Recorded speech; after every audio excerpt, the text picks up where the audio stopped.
ជាមួយពុទ្ធនៅជាមួយពធនៅជាមួយប្រសង់ដោយសេចក្តីស្ងប់ស្ងាត់ទៅតែកាលណាចិត្តនឹងឯងស្ងប់ស្ងាត់ទៅវារីករាយទៅគឺថាដោះស្រាយគ្រប់រឿងទាំងអស់មិនបានដោះស្រាយបានគ្រប់រឿងថាមកពីយើងអត់ត្រូវការអ្វីទាំងអស់នោះអ្វីផ្សេងនោះចាំបាច់ត្រូវការអីទៀតដល់យើងជាសក្យៈបុត្រសក្យៈធីតាហើយហ្នឹងហ្នឹងហើយអាហ្នឹងឯងដែលដោះស្រាយបានគ្រប់រឿងមកពីយើងត្រូវការតែទូចទៅទៀមទា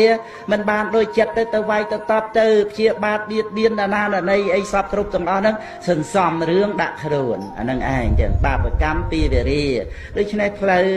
ដើម្បីយើងដោះស្រាយជាផ្លូវរស់ណាមិនមែនផ្លូវស្លាប់ទេចឹងហ្នឹងឯងបរោះវិញអាចមានផ្លូវចូលមកកម្មភ្នោះបានដែរតាហ្នឹងឯងហើយជាផ្លូវល្អនឹងឯងហើយស្ត្រីវិញក៏អាចថាបួសជាដូនជីអីចឹងទៅអីកុំខ្លាចគេថាបួសជាដូនជីសិទ្ធិនារីខូចចិត្តនឹងឯងឲ្យគេថាទៅព្រោះយើងខូចចិត្តមែនប៉ុន្តែយើងរកផ្លូវដើម្បីដោះស្រាយអាការខូចចិត្តនឹងឯងហ្នឹងយើងរកផ្លូវត្រូវទៅអៀនទៅខ្មាស់អីហើយទោះជាយើងមិនខូចចិត្តរឿងអីដោយសទ្ធារបស់យើងពិតប្រកបក៏ប៉ុន្តែ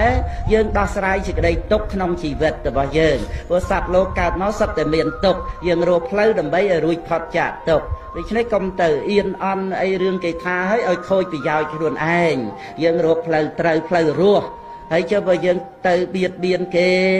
ចឹងទៅមានពីវេរាហើយទៅនៅក្នុងគុកអីចឹងទៅមើលហើយនៅក្នុងគុកហើយនឹងនៅក្នុងសំណាក់បរិបត្តិបួសជាដូនជីអីប្រៀបធៀបគ្នាមើលហ្នឹងឯង